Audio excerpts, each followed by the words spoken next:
Hey guys, welcome to the Still Moving podcast with Dom and Toby.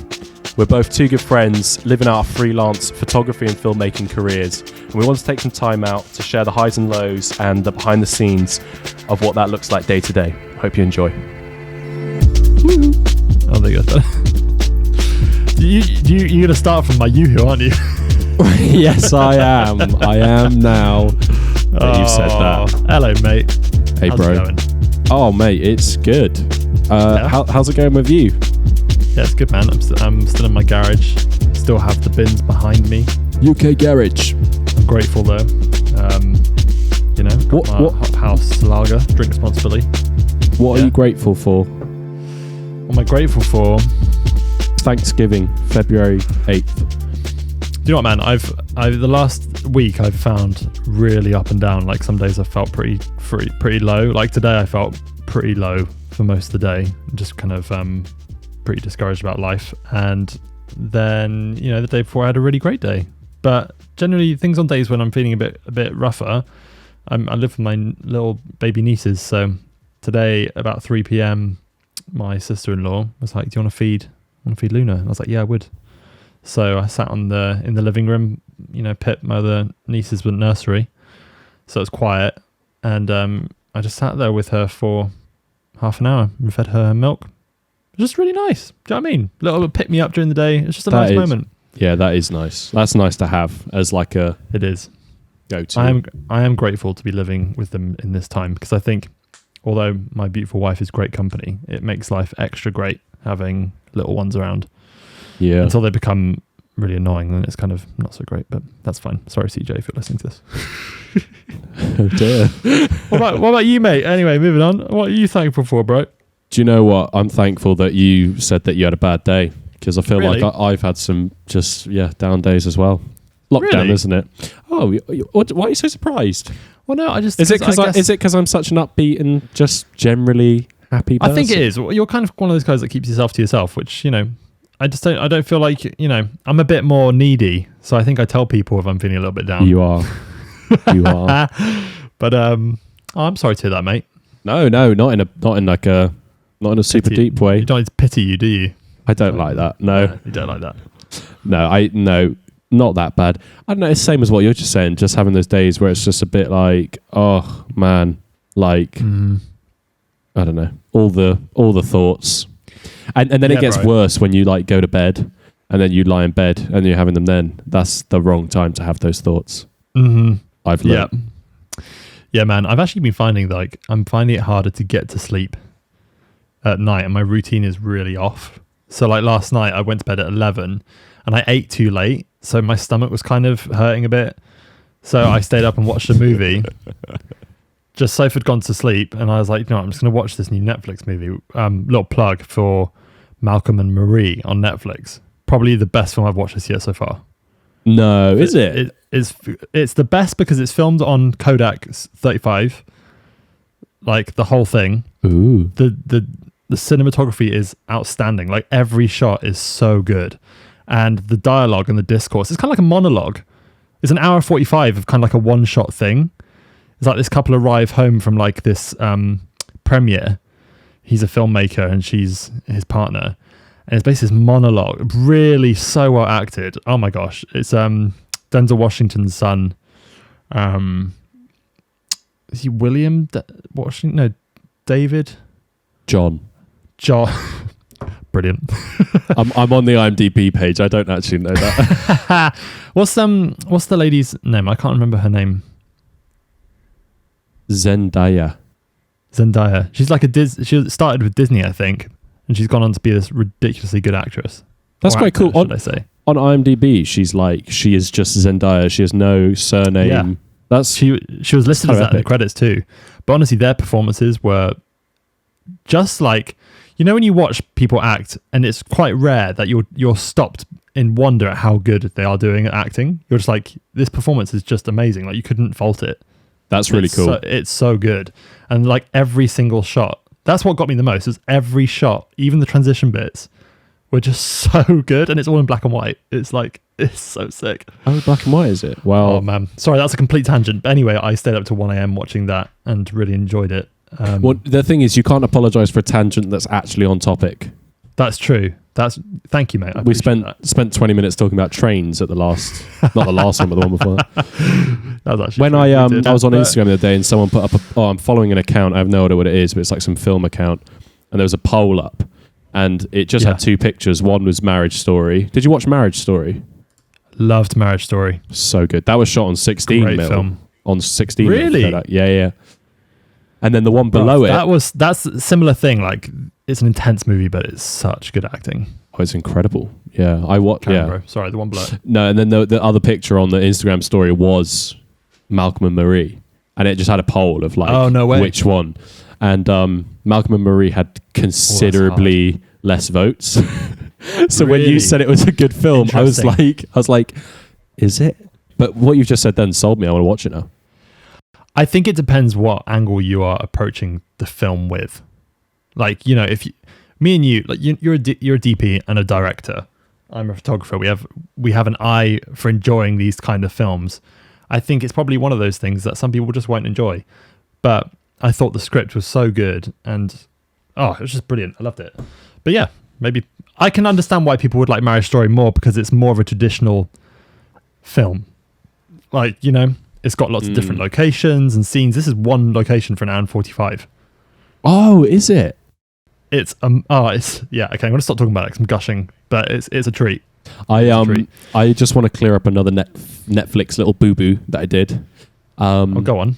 Oh yeah, from the last one. Yeah, we've skipped an episode has passed where I haven't been able to mention it. It's not called Cloud9. Okay, it's called Superstore, and I had a conversation with a friend, Luke Bano, who's been listening. Hey, hello, Luke. Hello, mate. Hello, Luke. We know you're listening, bro. He admittedly said that he didn't listen to the Josh Luke Smith one, so he might not be. Wow. Fair play. Probably just had enough of listening to Josh, really.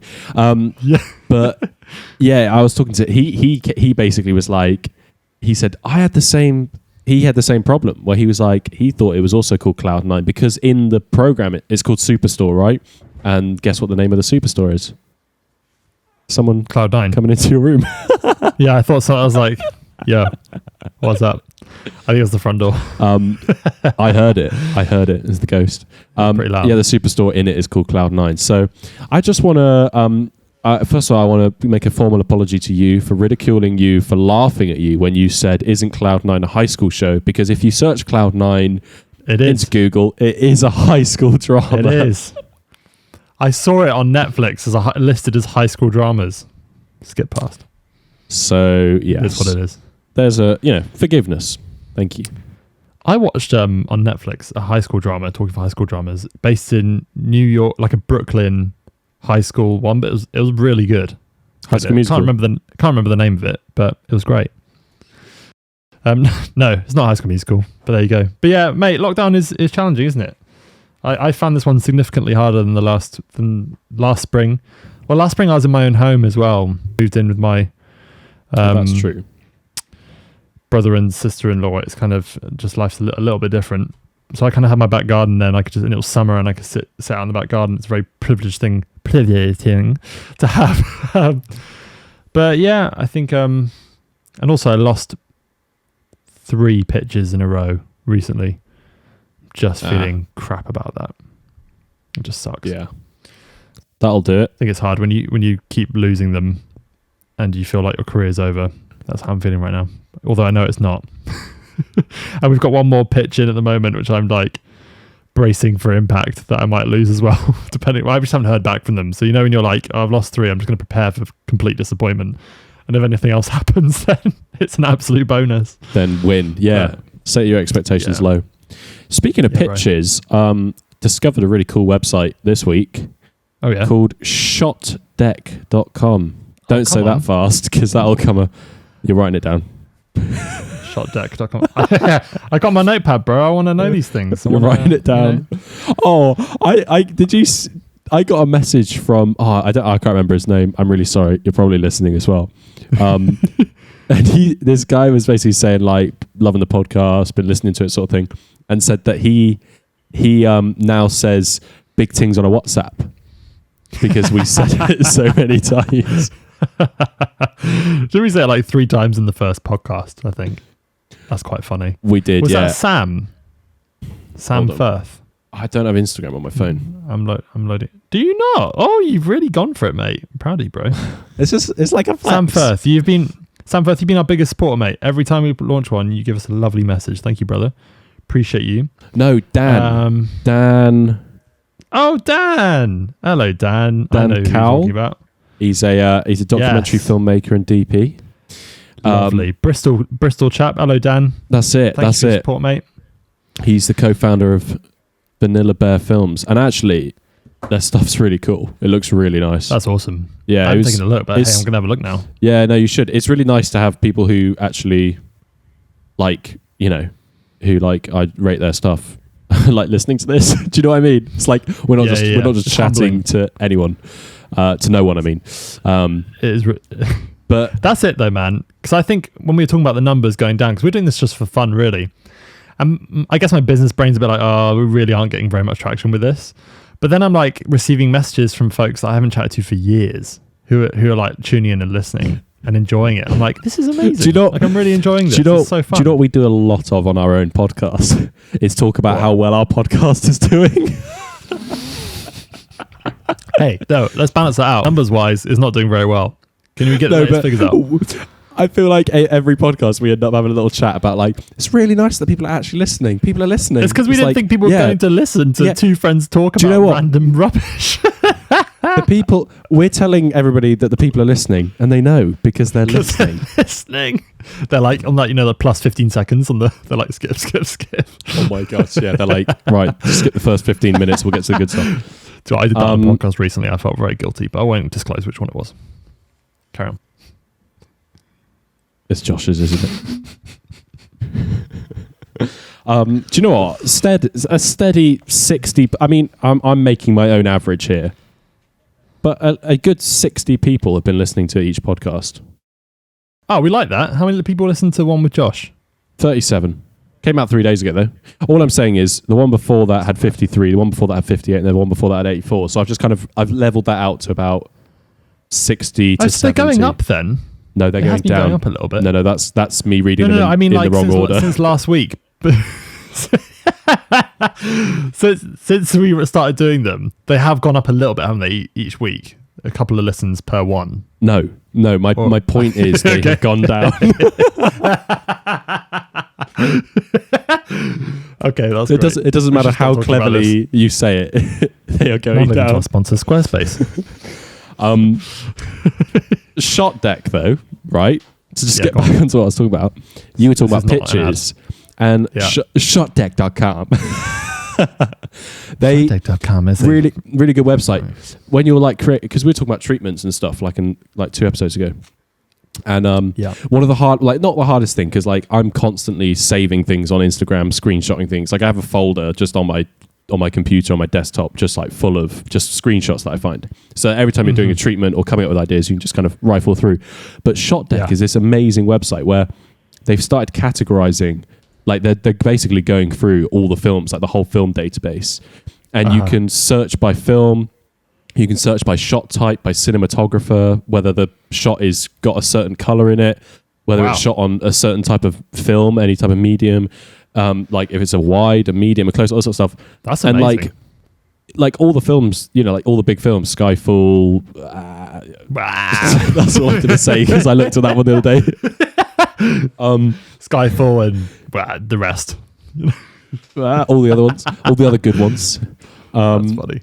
But they have every film's got like about 100 screenshots from. It's Queen and Slim was one I was referencing the other day. Have you seen Queen and Slim? No. Oh, bro. Is that a treat? You got to watch it. It's amazing. He gets his pen of destiny. I feel like it's a film that didn't get enough. It didn't get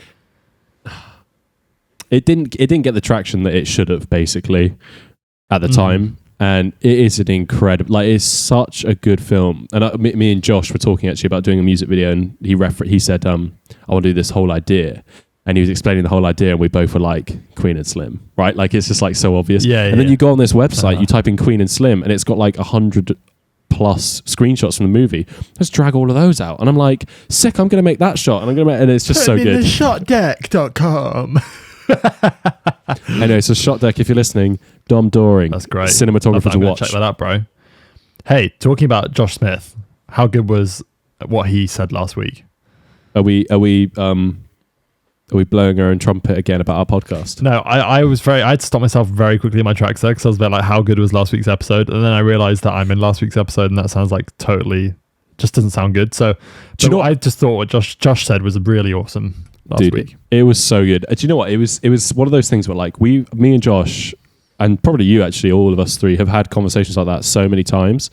And I feel like every time I hear Josh share on that sort of topic around just routine and all that sort of good stuff, I feel like every time I'm like, I need to take notes again, because I'm just learning so much more. Revived. Yeah, bro. It's so good. And it's just, we said it last episode, it's just stuff that you don't necessarily hear all the time. It's just such a refreshing way to look at your day to day. Absolutely, man. You know what he was saying about when he wakes up in the morning, the phrase "eat the frog," do the thing you don't want to do the most. Have you done it? Well, I've been doing 20 press ups a day since we had the chat. Yes, mate. What, straight away when you wake up? Yeah, because I was just like, it's so cold and dark outside right now. I don't want to go out and do a proper side. So I'm like, get down, let's do 20. So like, not necessarily first thing in the morning, but each day I've been endeavoring to do 20 press ups at some point, just randomly. Just do them. I'm yet to do mine today, so there you go. Just an outburst. Just suddenly, just you're having a conversation and just, woo, he's down on the ground doing 20 push-ups. 1, 2.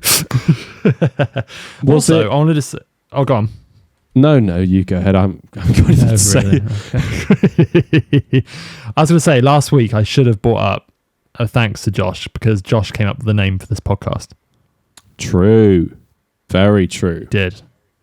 We texted him, we were like, bro, we do not know what to call this podcast. And he got back to us in about 10 minutes. He was like, still moving. Done. What a legend. He's a genius. Play on words of that one. Fantastic. He's a genius. Mate, I was thinking this morning, a funny story about our travels together. Do you remember when we were in Copenhagen, when we launched our wedding business, and we we just took a little jolly over to Copenhagen. And to celebrate the launch of our wedding business. Yeah. And I made a reservation at this restaurant called Hearst. Oh my god. Hearst. And I'd been recommended it by a colleague who I was working with at the time. And he was like, you got to go. This is a really good place. I was like, okay, great. So, Dom and I, when we travel together, we're pretty much up for anything. We're like, go on, let's give this restaurant a go. That looks really fun. Yeah. And I made a booking, and the Danish booking system threw me off, because it was like, oh, you can have a table between 5 and 8. So what my understanding of that was, I can turn up anytime between 5 and 8. So I was like, oh, bro, it's all good. Like, let's go see like this extra thing in Copenhagen, and then we'll go over on the bikes in the evening. Because we'd hired like a couple pedal bikes just to get around. I'm like, yeah, great, awesome. So did our day, got to like 6:30, and I was like, should we go for dinner? We were like wearing skateboard Nike shoes and jeans and a t-shirt kind of vibe with a very underdressed. And we turn up at this stunning Danish restaurant, Hearst, and just fancy like music playing, low lighting, loads of beautiful plants, people dressed up in formal wear, and we were like, oh crap, and like walk up the stairs to this guy who kind of like gave us a once over and was like, you do not belong here. And then like just disgust, I was like, oh, we have a reservation. And he was like, no, you don't. I was like, yeah, I do. And I said, it said I can come anytime between 5 and 7. He was like, no, that means you turn up at 5. And your table's gone by 7, yeah. And it's 6:30. So I swear he was pretty much like, he was like, you don't have a table. He was angry. Yeah. I mean, fair play. I mean, we weren't the sort of clientele that he'd want. We made up for it though, because like he was like, right, okay. He put us at the back of the restaurant in this little corner. Do you remember this? Yeah, by the stairs to the toilets.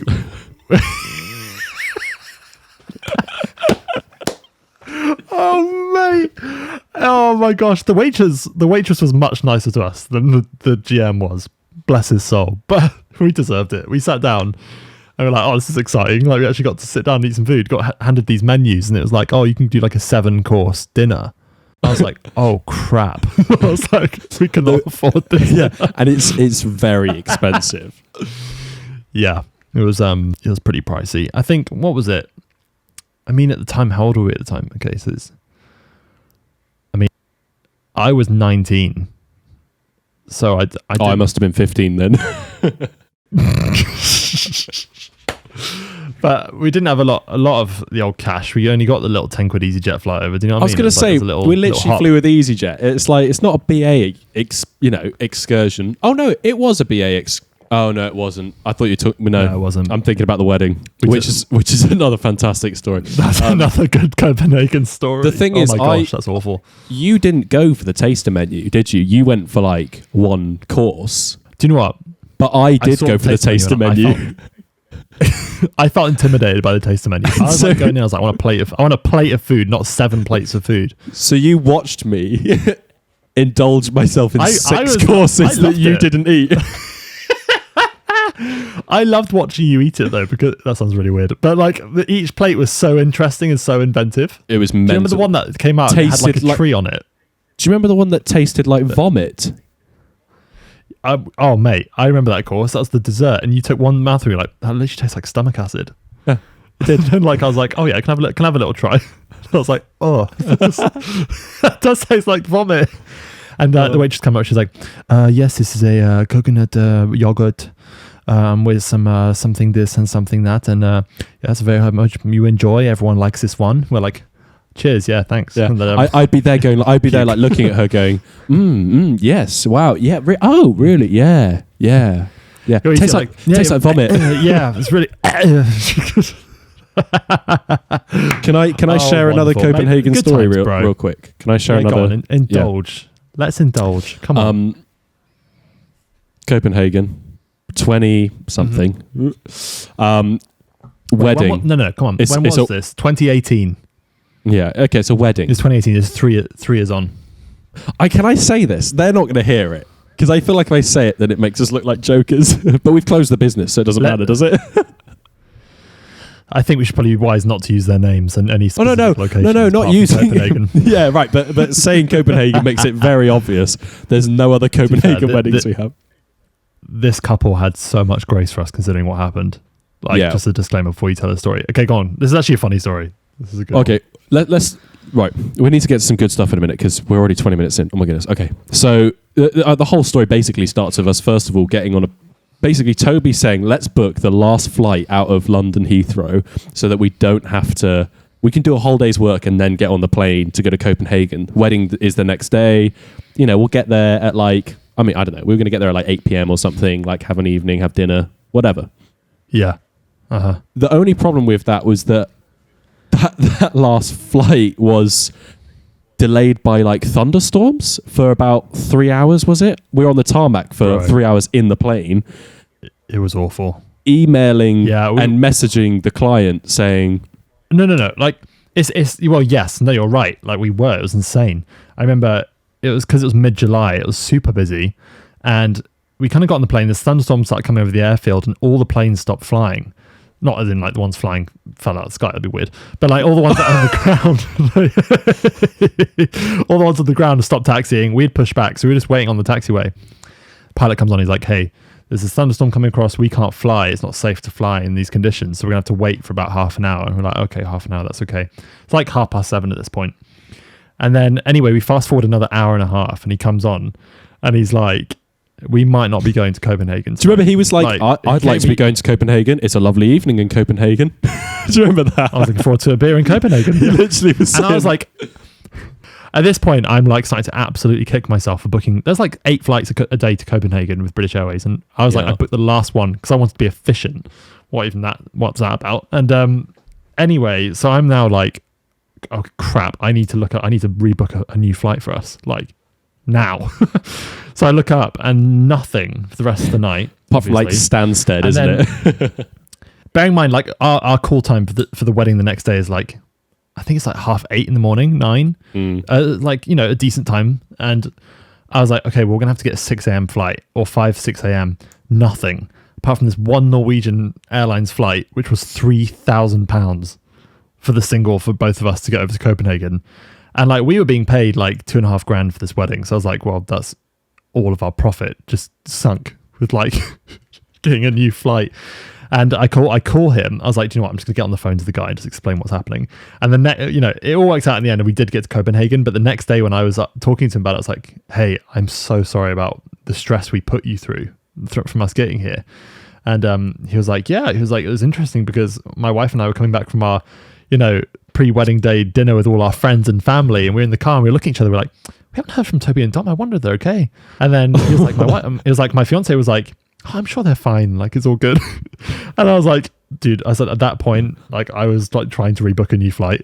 I remember you were like you were literally like looking through, we were sat next to each other. You're like looking for a flight and you were like, bro, it's going to cost £3,000. I think like it was taking off from a different airport. I think it was like taking off from Gatwick as well.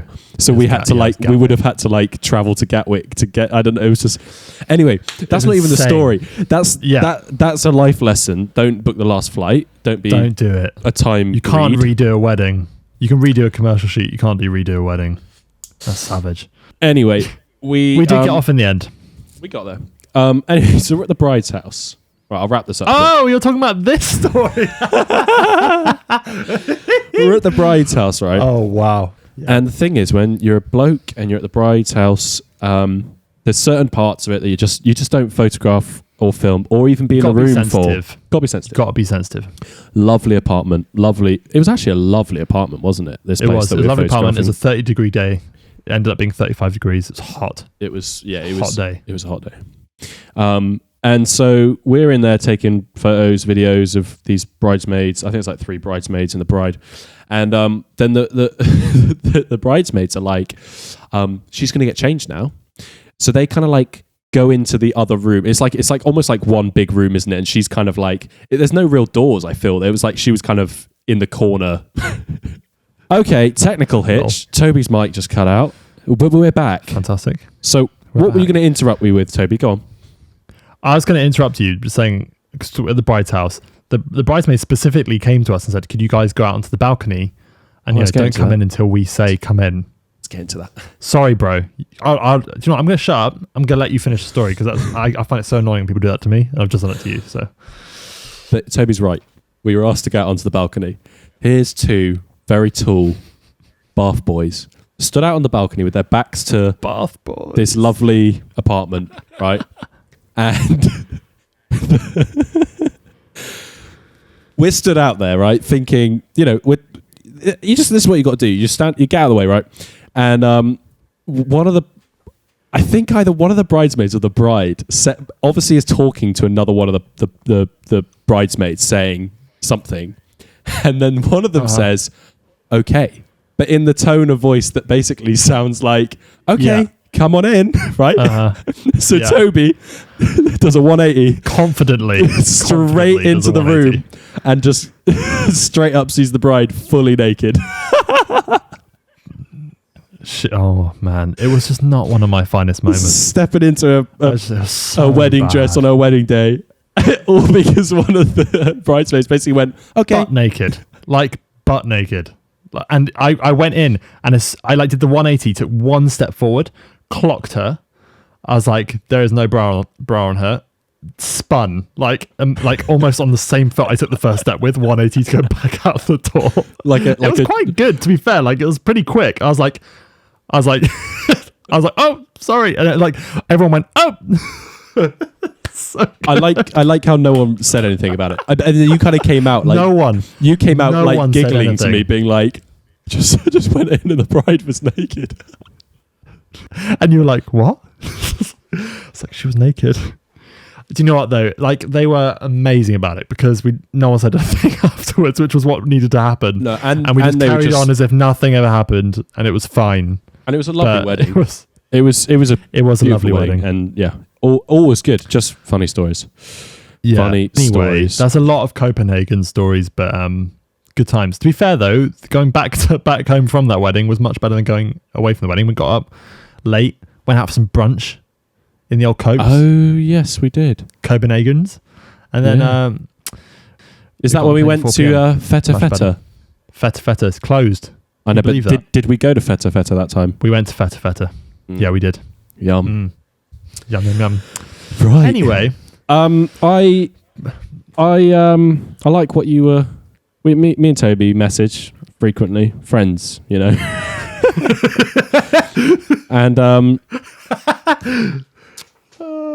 just talking about what we're just basically talking about. What should we talk about on the podcast? Mm-hmm. And again, basically from feedback and just from hearing what people have spoken about, what seems to be quite valuable or useful information has been talking about, I guess, the more taboo subjects of like topics around anxiety and around the comparison and the jealousy. We had a very good feedback on that, and I think I think we just wanted to open up a bit of a discussion again around that sort of topic. I think it's so cool. I think it's really cool that people are receiving it well, because I feel like we've said in the past, if I was listening to the podcast like this in this sort of situation, I think this is the sort of stuff I never was really thinking about at the time. Yes. Maybe I was feeling it, but I didn't realize, and it's actually so valuable to kind of hear people talking about it. Absolutely, mate. Yeah. I feel like in the context of what we do as jobs in a creative sphere, it's the kind of things that everyone will be experiencing to some degree, depending on where they are on the journey, but we'll be experiencing them in different levels. So I don't know. I think when I think of anxiety in context to our jobs, being freelance in itself, you know, that's kind of, you're always thinking, what's the next job? Or like, you know, what's next? How am I going to pay my next set of bills? And I feel like that's kind of the price for being a freelancer. Like, you get to live an incredible life and be your own boss and dictate your time and do whatever you please, really, with your hours, which is an absolute gift, and it's worth the cost of this. But there is the constant, what's next? How am I meeting next month's bills? I think when you're starting out, it's like that. I think when you're in it, you've been in it for a while, and you know you've got much more traction in your business, and there's much more margin for a quiet month. I think it's less so like that. But I think that's definitely something to talk about. I think as well, the way social media works is making it ultimately look like you've got it together. And I think that is good to an extent, because there's a marketing thing to be said on that of, you know, you're only posting up work, you're only posting up what you're up to. And, you know, it's up to you whether you make it a home for a mental health discussion or not. I think I've got a page which is locked and private for just my close friends and family, which I'm just a bit more normal on, which has nothing to do with work, keeps a nice balance. But it's kind of a few different spokes there. But do you know what? I wrote down a couple of notes just to kind of, just when you messaged me that. Yeah. Because you were talking, you said, let's talk about, it's funny because you were like, let's talk about anxiety, or like, maybe let's talk about anxiety around that topic. Yeah. And I was like, I don't have anything to say. You know, it's just like, it's quite broad. Yeah, but then Incy was like, I have so many areas. When you like anxiety. when you go in a little deeper and you're like, oh man, I think everyone does. And anxiety is quite a big word, isn't it? It can feel, it maybe can maybe sound a little bit more over dramatic than for certain I know topics within anxiety, right? Like, not anxiety is probably a big word for everything, because some things are maybe worse than other things, right? But for sure. Do you know what? When I was thinking about it, the first things that I wrote down was not feeling like I'm doing enough. That's one of the biggest things I think I feel anxious about. Not wanting to be left behind. Like, don't want to be behind the others. Like, yes. I think we spoke about this before, but just kind of sitting on Instagram, seeing other people doing things, and feeling like I'm not. And do you know what? One of the other things was feedback from clients. Ooh. Which I felt this week, actually, funnily enough, in the past few days, of like, I feel like I genuinely get quite anxious getting feedback from clients, which is quite a weird one. I guess it's not weird in a sense, because that's so good, man. It's like your art, isn't it? Yes. Like, it's kind of personal to you, and it's, I don't know. It's, you're putting on a plate something that you're quite proud of, and because you wouldn't necessarily be sending it if you weren't proud of it. But I actually find feedback quite tough. I wish I was more subjective to it and better at just taking things on the head and being a bit like, well, if you don't like it, you don't like it. But I don't think that can really be true, especially when it's art and creativity, which is obviously so tied in with your own emotions and your own thoughts and feelings. Do you know what I mean? Oh, mate, absolutely. That's such a good observation. I think it's different, isn't it? The dynamic of feedback. Because feedback's inherently healthy when it's given correctly.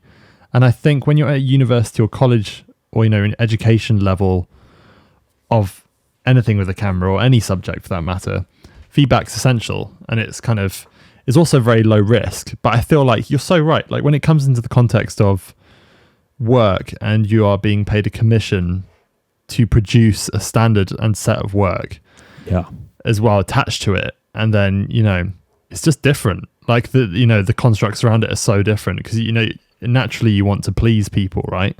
I totally relate to that. I feel feedback for me is especially more important on the shoot. Interesting. I want to be like keeping the client happy. Like, I want to look like so I want to make it look like, I've got the right kit, I've got the right team, I know what I'm doing. There's no question that I have the ability to deliver what they've asked me to do. Yeah. And then so as the moment when I'm getting feedback on the shoot, when we're in capture one, they're seeing the photos and they're loving it. There's no other feeling like it. But mate, I think, that post-production, once you've delivered, waiting feedback. I always think the same thing. I'm always like, they're going to hate it. They're literally going to write me an email and they're going to pull it apart. They're going to say they hate the grade. They hate the shots. They're expecting something much better. What if they ask for their money back? What if it's totally out of perspective? I'm so glad you said that because that's such a relevant point. I think as well, it kind of, there's different stems of it, isn't there? It's yes, I don't know, watching other people's work and then seeing what looks quite effortless for someone else, which the likelihood is it's not, right? Yeah, absolutely. I don't know, you again, Instagram, you see someone's work and it's them on a travel video and it just looks effortless and you just assume the client's going to love it because it's them. Yes. Because they just produce great work. Yes. And then you, like me, I go out and do a travel video and then my initial thought is, they're not going to like it. It's not going to be the right thing. And I can't fix it because we've already shot it and it's too late. Yeah. And I feel this so often and it's so weird. I mean, there's, one example is I did a shoot in Paris. Flex. No, not in Paris. Oh, in Copenhagen. Lol. Flex. Double flex. Double flex. Was it Copenhagen? Been to Paris and Copenhagen. Hey, flex. No, maybe it was Japan. Oh no, I know. It was LA. That's where it was. All right. I get it. Shoot in Copenhagen, and we went, and that's funny. I don't know if you ever do these shoots. You probably do. I feel like everyone does, but you just feel like it's not quite going how you imagined it was going to go. 100%. Feels a lot harder than it was going to be. You're in Copenhagen, and you're like, I should be loving my life right now. I'm in Copenhagen shooting, but it's the most stressful thing of your life because you're like, if I come away from Copenhagen without the goods, I'm screwed, right?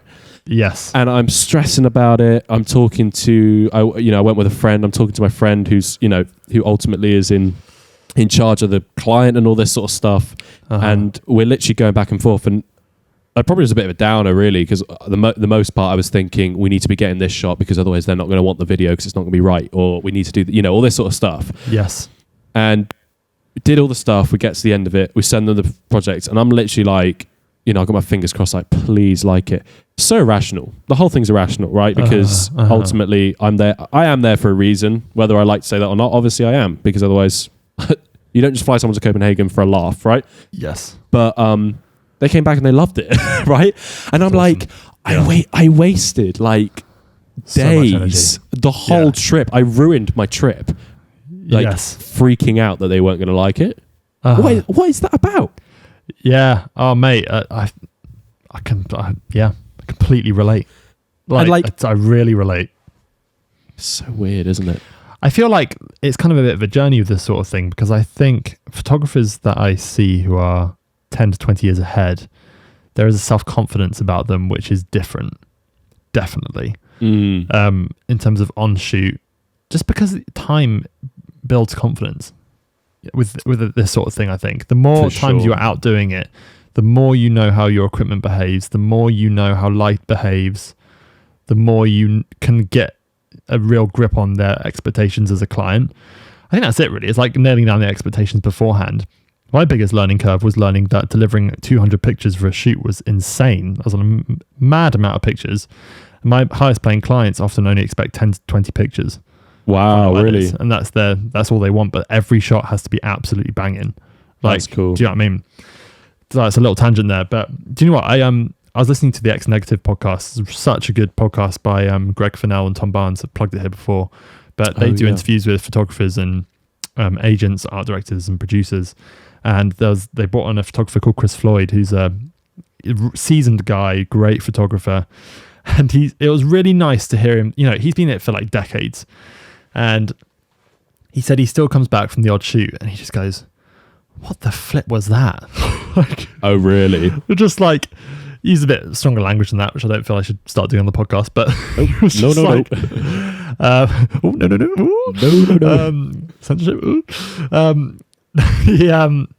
Which was nice to hear, to be honest. And he said, you know, you still get the shoots where you come home and you're just like, what was that about?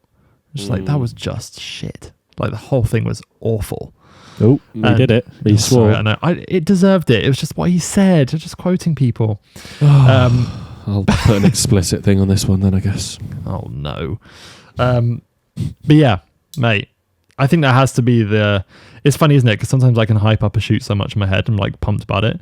And I get there and the art direction's a bit off, or it doesn't run how I think it's going to run. The light's awful. I'm such like a vibe person. You know. Like if the vibes aren't there, I'm like, oh no. If the vibes aren't there, I'm not there. Do you ever like do a shoot? Do you ever do a shoot where you're like, I feel like I'm having to go 150% to make everyone be like, this is great. Come on, guys. Like, we're all pumped to be here. And you're like, I just wish everyone was just so excited because I'd be so much more excited. Yeah. Oh, for sure, mate. I think something I've learned with that sort of thing more recently, in kind of just I'm having more teams on my shoots now, which is amazing. It's a really great growth point for me. But hiring crew and people on your shoots who just are really professional. Yeah. And, you know, they don't need like the hype. Like you. Like Fantastic. Me. Yeah. Cheers, mate. I'd love to be hired again sometime soon if you do that. Yeah, if you've got any opportunities, here's my email. I'd love to hear from you. But, you know, don't worry if you're not interested because, you know, it's fine. So that's literally every email I write. I've sent in the past, yep. I love it. Oh, it's so real. It's honest. Yeah. Yeah, I think just having a good team and people that you trust, and not even trust, but who can really be professional on a shoot. Like, they're not going to have an attitude or an ego. But yeah, I think the anxiety of worrying what the client's going to think is massive. Like one I did recently, I was on a 3-day gig and my wife is a production assistant. So she was with us making the shoot run. I had my assistant, the stylist, and a couple other folks. And the art director, we were setting up a shot and he said, I hate that. What are you going to do about it to make me like it? Oh, yeah, you told me this. And in the moment, I didn't clock it because I think when I'm in it, I take criticism like that quite well. Because I'm like, okay, that's great. I know that he doesn't like it, so I need to change it. Yeah. That's fine. Like for me, that's tolerable feedback. I'm like, I don't really interpret like my normal self. I'd interpret that as, oh, that's a bit harsh. Oh, like, yeah. The way you said that, the intonation was a bit harsh. For sure. But then when you're in it and you're actually shooting it, you're like, oh, okay, like let's switch it up. But I got back to the hotel room. Soph was like, did you clock like how that was said to you? And I was like, no, I just felt like I just needed to change it. But she was like, oh, if I was you, like I would find that so distressing, that sort of thing. Yeah. And I think I've just been like, oh no, it's just kind of how it is. Like, you know, the art director it's business, you've got to change it. It's fine. Yeah. But yeah, I think there's something to be said about that. On a worse day, I think I could have taken that really personally, and that could have really thrown me. Comments like that. It just depends how I'm doing. I feel like it could even have been Tom Barnes, actually, funnily enough. Maybe even on a podcast. I felt like I heard someone, some people probably always say this, but about that situation there of like someone kind of saying something that just kind of triggers you, and basically having to be in a position to decide whether or not you get flustered by it, or you kind of are professional about it. Yeah. Which, because in that context, is business, right? Like he says, I don't like it, and that's an opinion, and that's like, cool. My job is to make you like it. I'll change it. Even today, I felt like I had this, but just like about that situation, like how do you deal with something like that in the moment? And I remember, I think it was Tom Barnes, I won't quote this well, but was basically saying to the effect that you should always leave things on a good page. Like even if a client has like kind of wronged you or made you feel upset or made you feel bad, just be professional, leave things on a really good page. Yes. You know, think about the email that you're going to write before you write it. Maybe wait till the next day if you're writing a late night email, because actually you don't really know what damage you could be doing by doing that damage, right? And I think I've listened to that podcast. That is Tom. Yeah, right. And I'm like, man, when a younger me, I mean, like literally a few years ago, me would be like, if a shoot's kind of gone badly and I'm not enjoying it anymore, I'm out. Like it's bad. It's like a bad behavior to have, or like a bad trait to have, of just being like, no, I don't like this anymore. And checking out. Do you know what I mean? And, you know, equally in the sense that like, okay, I've done 22 like amendments on this video and you're still not happy, and the video was great in the first edit, and do you know what I mean? All this sort of stuff where it's like, it's just client. Sometimes it might even just be agency going to a client, and actually there's so much that, you know, communication issues in between everything. Yes. But like just to the point where I'm kind of like, oh, I check out, and I have like a bad taste in my mouth about things, to the point where like if I were to see my own work, I'd be like, oh, I don't want to see that because it just reminds me of a bad vibe. And I feel like that's so totally. Like that concept of, you know, walking away from a shoot, like humbling yourself a bit. Maybe they were wrong and you feel like you were right, but actually in this situation they were right, and I'm sorry. You know, I had to say sorry to a client. I was just like, oh, I'm sorry, I didn't do that right. It just like makes me go like, I don't want to say sorry. But you know what? Owning it is so respectful, and it says a lot about you as well. I think when you screw up and you just use basic human communication, you just say you're sorry for messing something up. I think you win respect from clients. Like not trying to protect something. If they hate that, then it's like, well, that's just on them. But I think if you're owning your mistakes, I think that's so important. Mate, I totally agree. Like the whole thing of not losing your cool on emails. My friend and previous agent James Allen, he listened to last week's episode. He's like, "Thanks for the shout out, mate." Oh no, really? Hello, James. You were listening. Hello, bro. James was really helpful in my development with emails, and I there's this one. I'm not going to disclose anything. One person who I was writing an email to about some copyright infringement, and I kind of got pretty snarky on my email. I was pretty annoyed about it, and I sent it to James and I said, "What do you think of this email?" And very gracefully, James rewrote it for me, pretty much, and just made me sound a lot more professional, but still firm, but you know, keeping that very professional edge. And he's like, "You can't lose your cool on emails." He was like, it is such bad practice. He was like, never lose your call on email. Yeah. It's an awful idea. It's bad, isn't it? Because it's so easy to just be like, this is how I feel, this is how I feel, and then sent. It's like, that is gone. Yes. But just stopping and just reading it. And you'll wake up the next day and be like, oh, you're such a dick. I shouldn't have said that. Like, or like 10 minutes later, just like have a coffee, chill out, and then you're like, no, I can't send that. Exactly. I feel like we've sent back and forth things to each other before, right? Like where I've been like, I want to say this, and you're like, recently we did that. We sat down in your kitchen and I was really wound up about something, and you were like, no, don't say that, rewrite it like this. And it's so helpful to have that bouncing wall in those moments, because it's like when you're just absolutely stirred up like about something and you are just going to town on the words, and it's totally unnecessary and out of proportion. Right. Yeah, bro. Never lose your call on emails. That's a real talk right there. You just lose any credit you might have with a client. Not good. Do you know what, man? Like I also that's such an interesting point that you're making, because that muscle of persevering on a shoot when either things aren't going your way creatively, if you're like, I know this will be better, but I am being asked to do this by the client. Yeah. And it's moments like that where you kind of have to, I personally have to shut my ego down, which I find really challenging, to do. I'm like, you employed me to do this job in the way that I take pictures.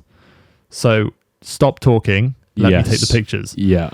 But that just sounds horrific. If you say it out verbally, I would never say that to a client. Can you imagine? Fired? But like, you hired me, sir. Excuse me. Here's our contract. But no, I actually recently found this on a shoot, and I was really struggling with it, and I had to really practice a lot of self-control because I was really. It was kind of like the end of this big long shoot. And it was kind of a point where I kind of lost respect for the person that I was dealing with a little bit. But you know, there's still you need to honor that person because they're the people that are employing you, and they're ultimately responsible for the shoot.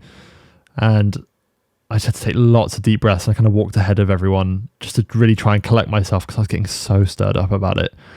Because I was just stirred up at like, if we were just left to our own devices, you'd be getting the product that your client is wanting of me. Which is just much more. I'm very laid back. Like I know what we need to do, and I'm very structured. But if we can just get on with it, like that would be great. And like I don't respond very well to micromanaging.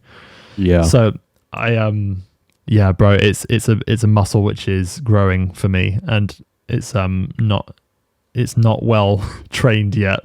I've never lashed out at a client ever. Lashed out sounds so intense. I've never been rude or going back to a client.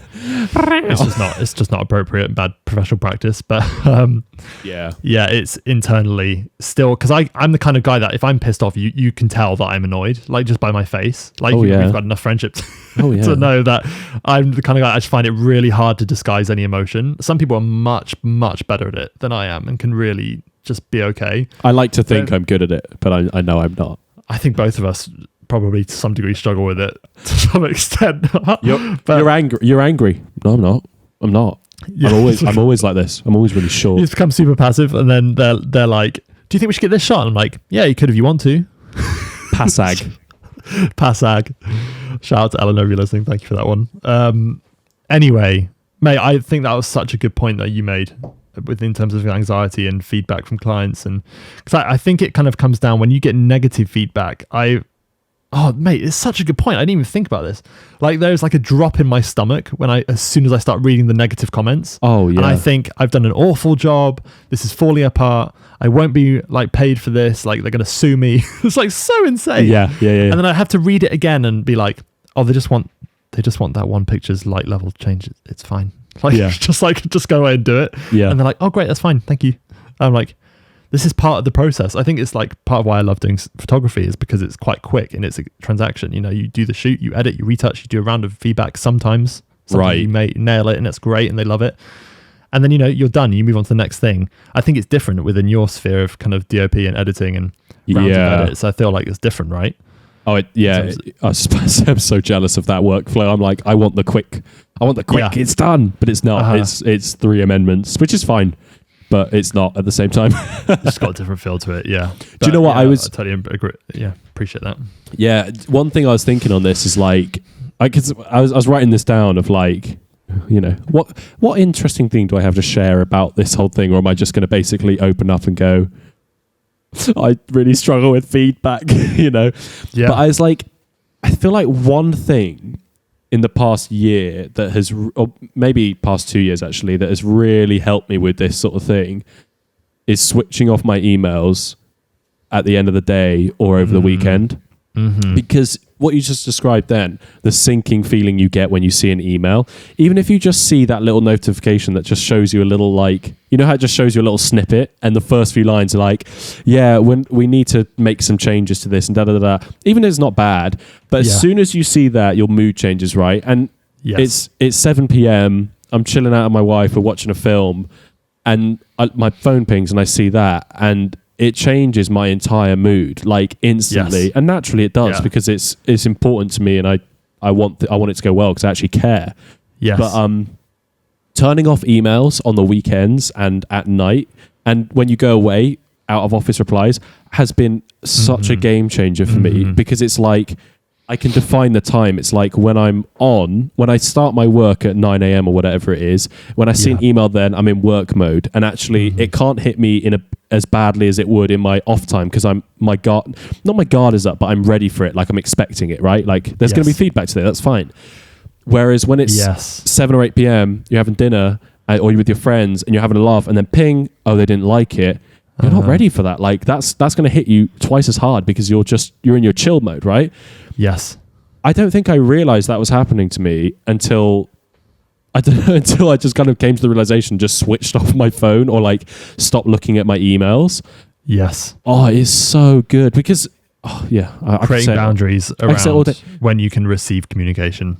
It's right, and the discipline with your time, like the discipline equals freedom, right? Like if I'm disciplined with when I respond to emails, I don't respond to emails on the weekend unless it's urgent because that's my time off and that's my boundary. And most people don't expect emails on the weekend anyway. The weekend is off, right? Yes. People don't expect emails at 11 p.m. Like if I get an email after 6 or 7, you're not going to hear from me till tomorrow when I can reply. Yes. And it's like, I feel like people respect that, and also it respects your own time and your own sanity so that you're not freaking out about emails at 11 p.m. before you go to bed. Like the last thing you think is like, oh no, I've got to make those amendments tomorrow, and then you try and sleep. It's like, it's not going to happen. Do you know what I mean? Yes, so good, man. That's so true. I think I really relate to that. I feel like I just rant. I felt like I went on like a massive rant there. And the thing is, like, turn off your emails for goodness sake. Do you know what, mate? It's so helpful, I think, because it's something that is part of, the whole thing of carving your own path and figuring your own boundaries out. I think it's really important. And I think it's easy as a freelancer to be in that panic mode of, I need to be on all the time because it's such a privilege to do this job. I can't, lose track. I can't waste a minute. I need to be responsible with all of my time. Like every minute I need to be like on this because I need to be grateful that I'm doing this as a career. Right. It's just wrong. Like, yeah, it's wrong. Like we are human beings. Like it's not sustainable. That's how people get burnt out. And like, for me, Soph's been amazing. My wife's been amazing at just helping me find balance in just not having that attitude because it's just totally unhealthy.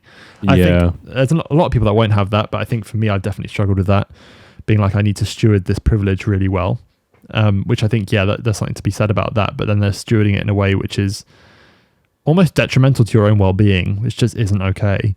Dude, I remember you telling me about like the time where you like to like you're turning down work to carve out time for like your own personal time, right? Like, or like be like, I thought it was amazing when you were saying how you were like, I'm pretty sure you got like offered a job by EasyJet or something, and then you were like, yes, that did happen. You were like, I turned it down because Saturday is my day off. And if I don't take Saturday off, like, no, not in like a, but like it was because, and I'm like, you knob, you should have taken that job with EasyJet. No, but like, but this context. Yeah, context. The context was you were working a full day, and if you didn't take Saturday off, you'd be working 2 weeks straight, right? Yeah, and it was burnout. Yeah, burnout. It wasn't sustainable. I'd kind of just been learning really about taking days off really and actually trying to make structure into my week, because Soph was saying, I'm really struggling with you working so much, and she was like, we need that day off together, like we need that for our marriage. And I was like, oh flip, okay. So we just made some changes. She really helped me navigate that and find ways to make changes. For example, putting days into edit stuff rather than just taking on loads of shoots and then having an absolute cluster. I remember when you started telling me this edits. You were like, oh yeah, by the way, Dom, I've started blocking out days to edit. And I was like, good. Soph started blocking out days to edit for me. She was like, I let her into my calendar. In your calendar, she was like, you got to shoot on Wednesday, right? I was like, yeah. She's like, so you can't work on Thursday, Friday and Saturday. And I was like, what? And she was like, you need to edit that shoot. And you've been telling me you want to do your edits better. So here's your time. Like, so funny. But yeah, mate, with the days off, like I think it's something that's a principle I know you stand with as well. And Josh, has been such a helpful mate with this too. Of that was a time when I was just learning to take a day off, and I think I'd done 10 days in a row, and I'd reached out to the editor of EasyJet magazine being like, hey, like I'd love to work with you guys. Here's my email if anything comes up. And he emailed me. It's like, hey, could you go to Verona and then you said Saturday? No. It's like, can you go on Saturday? And I was wrapping a shoot on Friday. I would have to sleep in London, not come back to the house, and fly straight out Saturday, come back Monday, straight into another shoot on Tuesday. And it's just like, it's a recipe, A, to get sick. like as a recipe to get unwell. Yeah. And B, it's just a recipe for burnout, and also not a recipe to look after my marriage, which really is my number one. It has to be my number one priority. Is like my number one priority isn't my job. And at the end of the day, okay, a trip to Verona, that does sound very luxurious and very fun, and I'm sure it would have been amazing. But that day in the garden with Soph, chilling out. We went anyway, didn't we? Amazing. We went to Verona anyway, so not on that trip, but we went another time to make up for it. that's what I'm saying. Yeah, that was pretty fun. But On a little sleazy. Mate, I appreciate that, mate. Thank you very much. It's very nice. We actually flew BA that time, didn't we? Oh, sorry, Dom. You paid for that as well, so I'm sorry. Yeah, I did. That was a 25 quid each way trip. That was very good. Always. Anyway, Feel less jealous. Feel less Mate, guilty. we've had a good little chat about this, haven't we? Mate, so good. Do you know what? I just wanted to. There's one other thing I wrote down. Right, I was watching this. I was watching this video. Yeah, I was watching this video the other day, all about everything we've just been talking about, how to be more sustainable. Especially, it was like literally posted a couple of weeks ago, especially at this time, right? And one thing that I thought was really, really cool, and this kind of goes back to the whole anxiety of not feeling enough and not wanting to be behind others. And I think it's like a discipline thing as well. It was, first of all, he was straight up saying, do not be scrolling on Instagram or YouTube, recipe for disaster anyway. But was saying, he said, consume content as a viewer, not a creator, which I thought was really cool, right? And he used the analogy of if you don't know magic, or like if you're not a magician and you watch a magician do a performance, you're watching it with full enjoyment of like, I'm watching a magician do magic, right? Yes. Whereas if you're a magician watching a magician, you're watching it from the mindset of, I want to figure out how he's done this, right? Mm-hmm. In the same sense that if you're looking at people's pictures or you're watching people's videos, you're not in, unless you intentionally are just trying to enjoy it. A lot of the times you'll be sitting there analyzing how they've done things, right? And that little free time scroll or watch YouTube videos in the evening where you feel like you're just zoning out. I just thought that was cool. Like just kind of being conscious of like, am I watching this as a viewer or as a creator? Because I feel like if I'm watching things as a creator, it's going to tire me out, or it's going to fuel that anxiety. Yes. I just wanted to chuck that in there because I wrote that down. I thought that was quite a cool little It's really thing. good. I think for me it's been helpful finding other platforms to view my medium in. So for me with photography, I'm like, I want to be really inspired. So I'm trying right now to try and find a slot in my week where I begin my day with looking at pictures for inspiration, and I won't go to Instagram for it. So for me, I use Visco Grid, which there's a massive community on Visco who kind of people just posting their pictures on their iPhones. Yeah. And you get this really beautiful, varied array of imagery, which is so inspiring. I use Pinterest a lot now and just go on there and enjoy and see what's been posted up for inspiration on styling and stuff. Pinterest goes downhill for me because I can very quickly hit a rabbit hole. Yeah. And I'm like, that is true. I'm suddenly decorating my £5 million house I don't have. Do you know what I mean? Yeah. Do you know what as well though, mate? That's such a good point. I think I like I done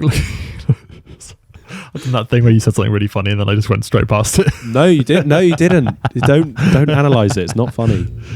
Sorry. It's okay. Yeah, like Friday mornings, try and go on dribble.com with 3 B's, and it's a graphic design show and tell website. Very cool. And I really enjoy looking at people's graphics that they've done throughout the week and seeing what people are working on. I don't know, just finding that slot for inspiration, actual inspiration, which you slot in as part of your work. Yes. Because really we have to stay inspired, right? And Instagram isn't the place for that, really. Instagram's a work tool if you're using it for photography and promotion, stuff like that. So I found that really good, man. And I totally agree to that.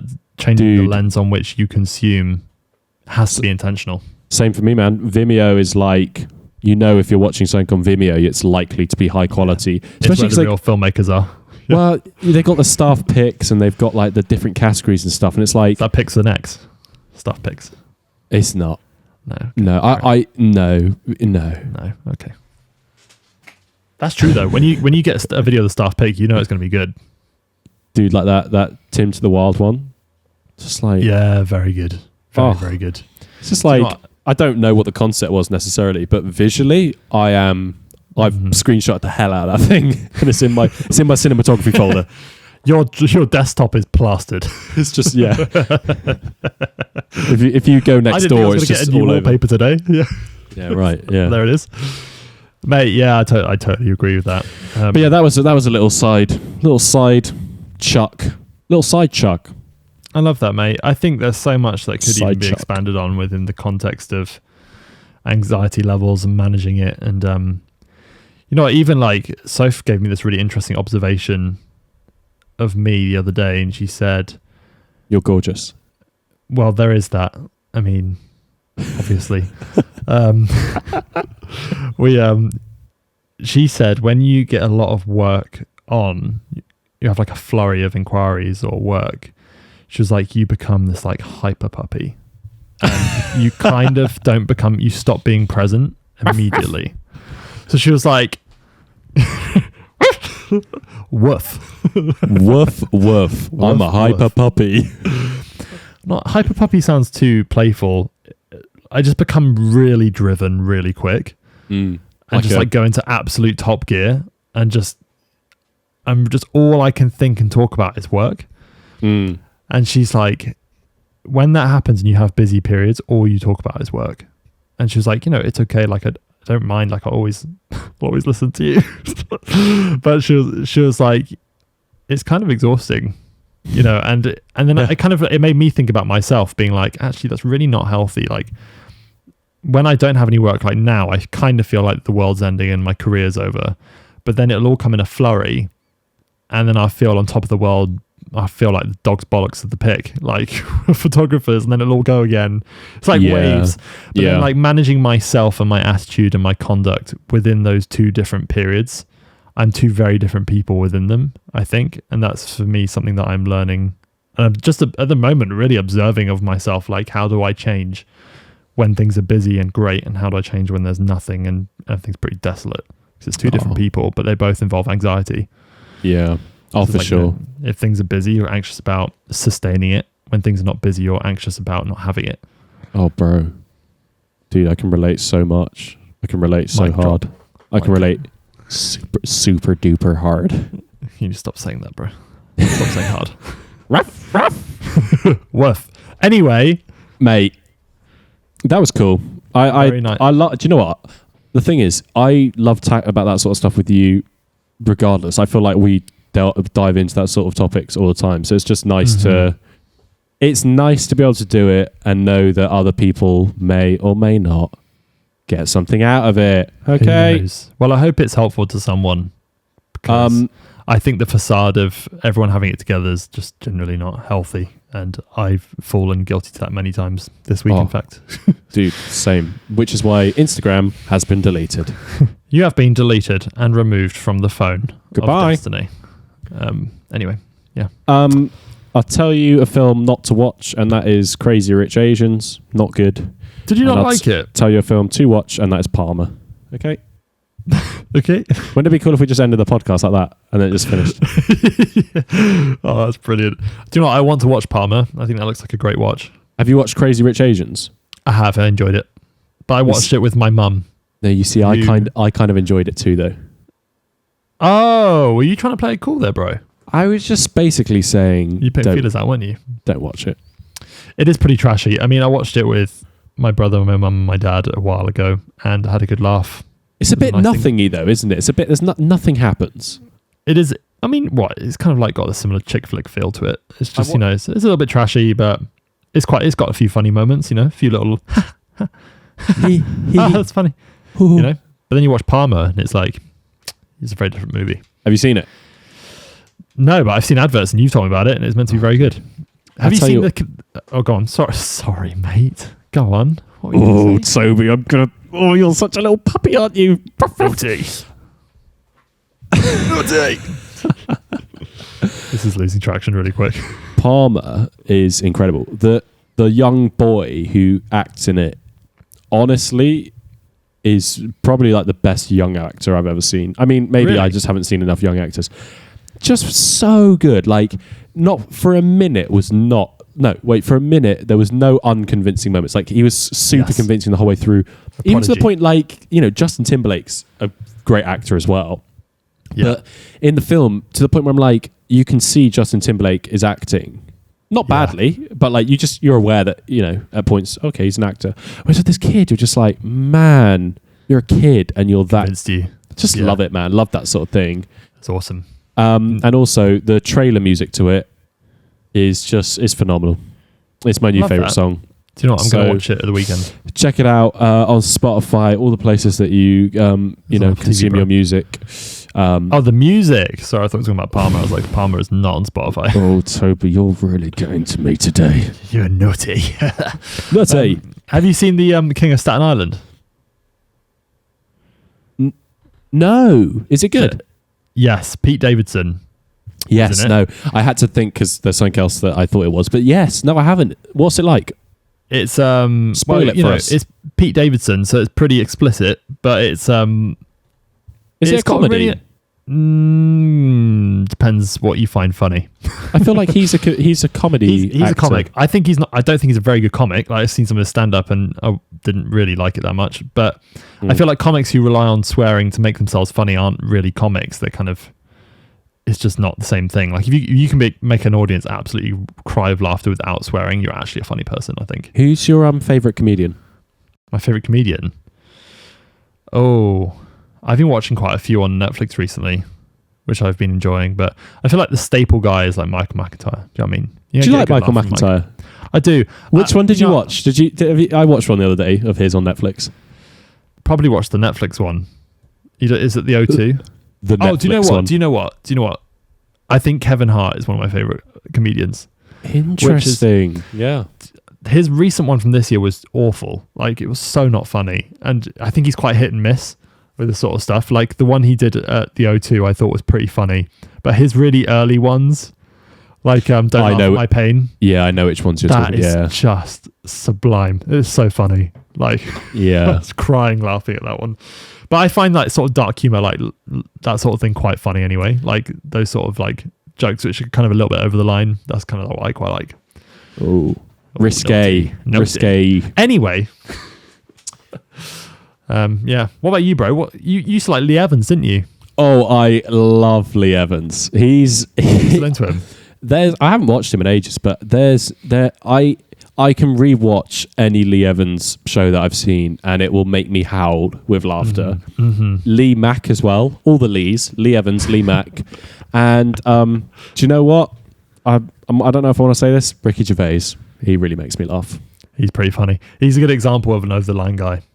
The thing is, some things are a little over the line for me, to the point, you know where you're laughing, you're like, oh, no, you shouldn't have said that. You kind of feel disgusted at yourself that you're laughing. Because you're like, that's quite funny, but then you're like, it's so socially unacceptable to laugh at that. Right. And he loves that, doesn't he? That is his line that he lives on. But 60 to 70% of it, he gets away with. It's not too over the line. And that stuff is just, amazing. I do enjoy that. All right, bro. What a good way to end. We should wrap it up because we've been chatting for a little while. Oh, but okay. Hey, very good. Do you think we should start an Instagram page yet? I know I said I thought I might do it, but I'm not sure I can be committed enough. I've genuinely been searching the handle thinking that you've already done it. So, oh, okay. Maybe I need to do it then. I don't know. Well, for now, you can find us on Instagram at _Toby Mitchell or Dominic_Doring. Say hello, slide into those DMs if you will, and give us some feedback. We'd love to hear if you're enjoying the podcast. Every person that's reached out so far, 4 people, we've really enjoyed hearing your feedback. So yeah, we have. It's been really nice to hear. It really has, yeah. And do you know what? If not topics that we can talk about because we know what we're talking about, but if there's anything that you're just like, do you know what?